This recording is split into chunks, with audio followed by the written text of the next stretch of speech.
नमस्कार, स्वागत आप सभी का यूट्यूब चैनल नॉलेज टीवी। शाम 6:30 हरियाणा वासियों के लिए 10 ज़बरदस्त घोषणाएं।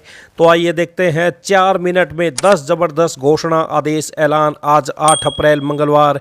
क्या है पूरी जानकारी, आइए देखते हैं।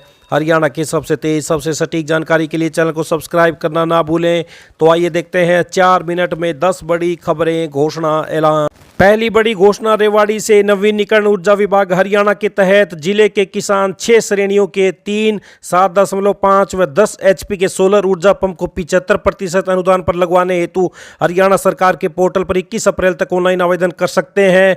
वर्ष 2019 से 23 तक के मौजूदा किसान जिन्होंने 1 HP 10 HP बिजली आधारित कृषि ट्यूबवेल के लिए डिस्कॉम में आवेदन किया था, उन्हें PM कुसुम योजना के तहत सोलर पंप कनेक्शन में प्राथमिकता दी जाएगी। इस वर्ष के लक्षित लाभार्थियों का चयन परिवार की वार्षिक आय व भूमि धारण के आधार पर किया जाएगा। तो ये पहली बड़ी घोषणा। ये दूसरी बड़ी घोषणा देखते हैं। हरियाणा में राष्ट्रीय राजमार्ग 248 के गुरुग्राम अलवर रोड लंबाई 49.02 किलोमीटर खंड पर नूह से फिरोजपुर जिरका होते हुए राजस्थान सीमा तक पेवर्ड शोल्डर के साथ 4 लेन के निर्माण तथा नूह जिले के मालब और बादस गांव में 6.84 किलोमीटर लंबाई में मौजूदा सड़क को मजबूत के लिए 480.44 करोड़ रुपए की लागत के साथ स्वीकृति दी गई है। यह राष्ट्रीय राजमार्ग खंड गुरुग्राम सोना नूह औद्योगिक क्षेत्र को जोड़ता है। राजस्थान से उत्तरी राज्यों की और भारी वाहनों की आवाजाही के कारण इस मार्ग पर भारी मात्रा में यातायात होता है। तो ये बड़ी घोषणा की गई है। आइए अगली बड़ी घोषणा देखते हैं। DC ने कहा कि मेरा पानी मेरी विरासत योजना के तहत धान के स्थान पर अन्य वैकल्पिक फसलों को अपनाने के लिए किसानों को 8,000 रुपए की प्रति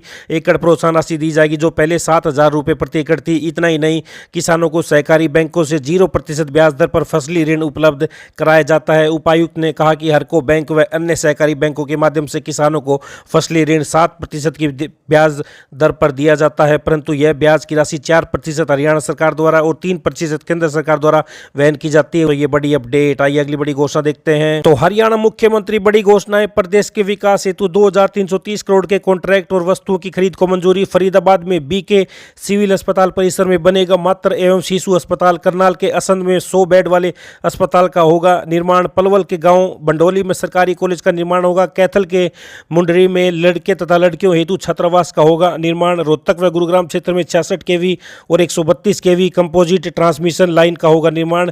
पानीपत में HSVP के औद्योगिक सेक्टर्स में सड़कों का अपग्रेडेशन होगा। तो वहीं इलेक्ट्रॉनिक मैन्युफैक्चरिंग क्लस्टर सोना में 24 रेडी बिल्ड फैक्ट्रियों का होगा निर्माण। HSII DC IMT मानेसर में चरण 5 के विकास कार्य। Global city project sector 37 Gurugram के R&R क्षेत्र हेतु बुनियादी ढांचे के कार्य। IDC रोहतक में जन स्वास्थ्य सेवाओं की अपग्रेडेशन तथा चरण 2 रोहतक में प्रमुख सड़कों की अपग्रेडेशन कार्य स्वीकृति।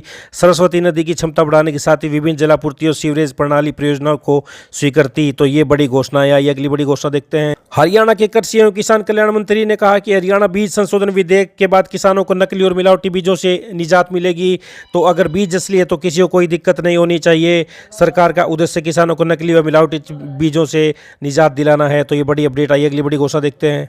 हरियाणा विद्यालय शिक्षा बोर्ड भिवानी से सम्मत तथा प्राप्त सभी सरकारी व गैर सरकारी विद्यालयों में कक्षा 9वीं 10वीं में त्रिभाषीय सूत्र लागू करने का निर्णय लिया है। कक्षा 9वीं में अध्ययनरत सभी विद्यार्थियों को पूर्व में लागू 2 अनिवार्य भाषा हिंदी अंग्रेजी के अतिरिक्त तृतीय भाषा के रूप में संस्कृत उर्दू पंजाबी में से किसी एक भाषा को अनिवार्य भाषा के रूप में चुनना होगा। तो हरियाणा शिक्षा बोर्ड ने लागू किया त्रिभाषीय सूत्र। तो पंजाबी उर्दू संस्कृत में से एक को चुनना होगा अनिवार्य। आई अगली बड़ी घोषणा देखते हैं। RTI के तहत निजी स्कूलों में शुरुआती कक्षा में 25% सीटें जरूरतमंदों के लिए आरक्षित की गई हैं। स्कूलों को उसकी जानकारी पोर्टल पर देनी है, लेकिन वे इसमें रुचि नहीं दिखा रहे। 2 बार अंतिम तिथि बढ़ाने के बाद भी ब्यौरा न देने पर विभाग इनकी MIS पोर्टल पर ID बंद करनी शुरू कर दी है। यह ID पोर्टल पर ब्यौरा अपलोड के बाद ही खुलेगी। तो RTI की सीटें न दिखाने पर निजी स्कूलों की MIS पोर्टल पर बंद होगी ID। तो ये बड़ी अपडेट। प्राइवेट स्कूलों को देनी होगी सीटों की जानकारी। सभी स्कूलों को शुरुआती कक्षा में 25% सीटें जरूरतमंद बच्चों के लिए आरक्षित करने के निर्देश दिए हैं। स्कूल की सीटें पोर्टल पर अपलोड करनी है। स्कूलों को इसके बारे में बताया गया है। जो स्कूल सीटें अपलोड नहीं करेंगे मुख्यालय के निर्देश उसके खिलाफ कार्रवाई की जाएगी। आइए अगली बड़ी घोषणा देखते हैं। तो घर घर जाकर अभिभावकों को दी जा रही है सरकारी स्कूलों में मिलने वाली सुविधाओं की जानकारी। तो हरियाणा सरकार का लक्ष्य है ड्रॉप आउट को 0 करना। जो बच्चे स्कूल छोड़ गए हैं उनको स्कूल में वापस लेकर आना। तो गांव-गांव जाकर अभिभावकों को समझाया जा रहा है सुविधाओं के बारे में सरकारी स्कूलों की। तो ये बड़ी अपडेट आई। अगली बड़ी घोषणा देखते हैं। वर्ष 2012 में विज्ञापित JBT शिक्षकों की भर्ती में हरियाणा शिक्षक पात्रता परीक्षा STET 2013 के आधार पर चयनित शिक्षकों को काल्पनिक लाभ नहीं मिलेंगे। मौलिक शिक्षा विभाग ने दूसरी मेरिट लिस्ट में शामिल शिक्षकों के दावों को अस्वीकार कर दिया है। तो संयुक्त वरिष्ठता सूची में शामिल प्रथम सूची और प्रतीक्षा सूची के 9,065 शिक्षक ही काल्पनिक लाभ के पात्र होंगे। तो 2012 की भर्ती में दूसरी मेरिट लिस्ट में चयनित जेबीटी शिक्षकों को नहीं मिलेंगे काल्पनिक लाभ। तो ये बड़ी अपडेट सामने आ रही है।